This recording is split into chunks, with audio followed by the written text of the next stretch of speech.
Our next inductee is a gentleman by the name of Jason Flint, who sits at 30-0. Remember the faces in the crowd in Sports Illustrated? And there you were for the 30-0 mark, right?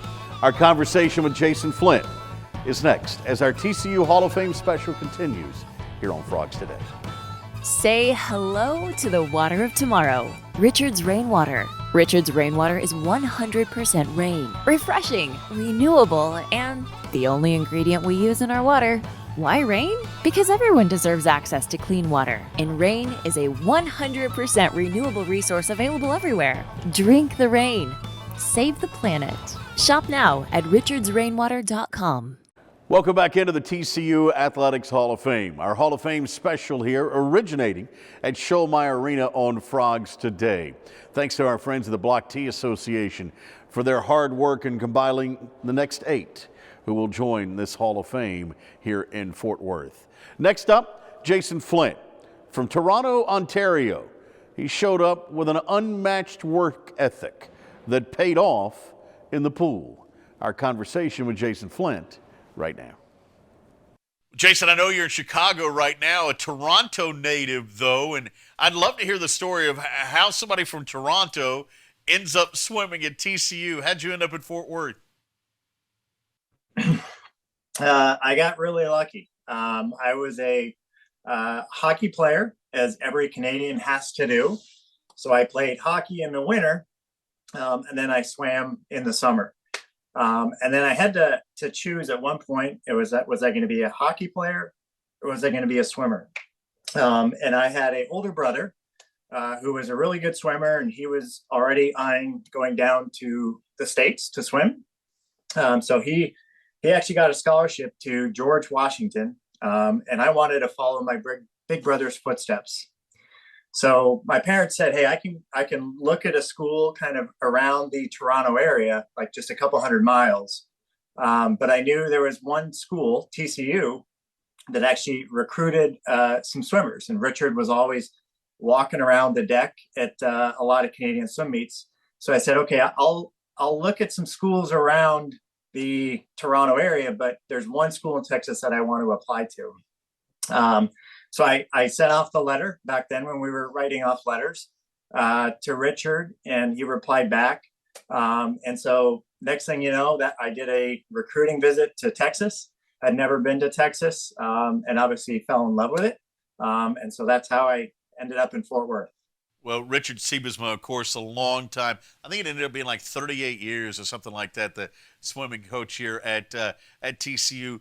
Give us some insight into he was more than a swim coach for his team, wasn't he not? I mean, he was more of a father figure at times, wasn't he? Yeah, and I mean, I would say again, as I took my visit to TCU, I remember him driving a couple of us around, and he was showing us all the spots, and I was just like, this guy he's having fun, and it really looked like a great program to be part of. And obviously, I think I was lucky enough to go to some meets like NCAA's where it was just Richard and I. And so we spent a lot of time together, and it was, you're right. He was a father figure, always giving us advice, but also giving us a little bit of ribbing that we needed as well back then too. Were you riding around in were you riding around in the green Suburban? I think that might have been pre-Suburban era. Was it pre-Suburban era? Because he had the Suburban for about... Yeah, maybe a maroon. Yep. Yeah. That's how we know Siebesma, that's for sure. You know, you think about it, Jason, you look at this class that you're going into the Letterman's Hall of Fame with, and I'll be honest with you, your numbers shoot to the top. 30-0. Undefeated. I mean, that's hard to beat, my man. It's never been beat. 30-0. Give us some insight into that streak. Well, yeah. So how lucky am I to be inducted into this class? So super privileged to be part of it. So I showed up as a freshman at TCU, and actually had never even swam the event that they swam yards in the U.S. In Toronto and Canada, we swam meters.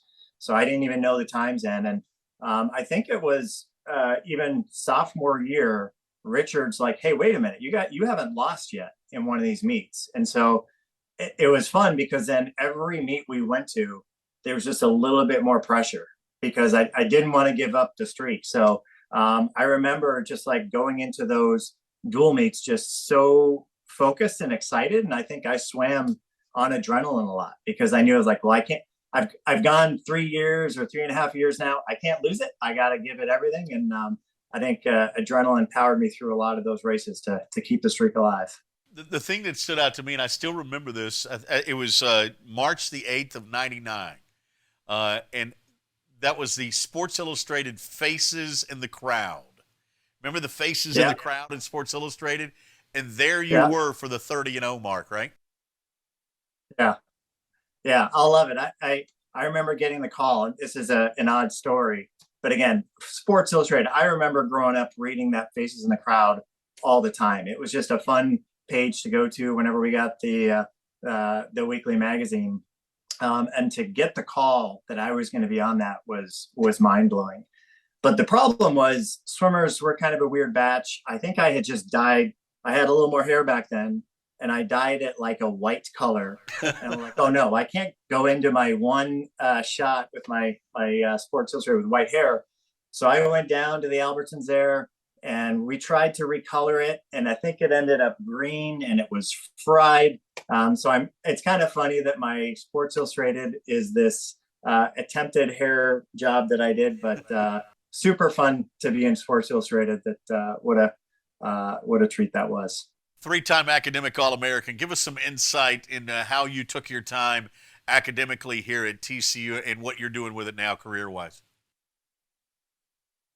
Yeah, I mean, I went in, and I really enjoyed going to schools, and it was interesting. I came in as a biology major. I thought I was going to go pre-med. Ended up taking some marketing classes, business school, and I think maybe that was part of the athlete in me. I just loved competing. And in my mind, marketing was all about competing, winning. How do you win the customers? So I think I chose that track and really enjoyed it. And so this day, still in kind of that space. I'm in technology for United Airlines. And so working on the mobile app and the website. And so always trying to win the next customer, like the past. I love it. Are you still doing the 10,000-yard workouts 4 times a week? I can't. I'm sorry. Every now and then I look at the pool and be like, man, that looks fun. I want to get back in there.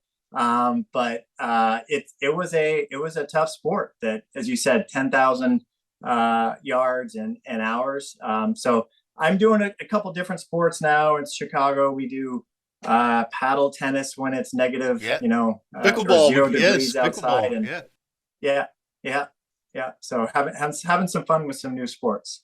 I love it. Jason, congratulations on the honor, man. Thank you for taking the time to visit with us. We look forward to seeing you back here in September. Thanks so much for having me. Looking forward to it. A 30-0 record for Jason Flint that will stand the test of time here in Fort Worth.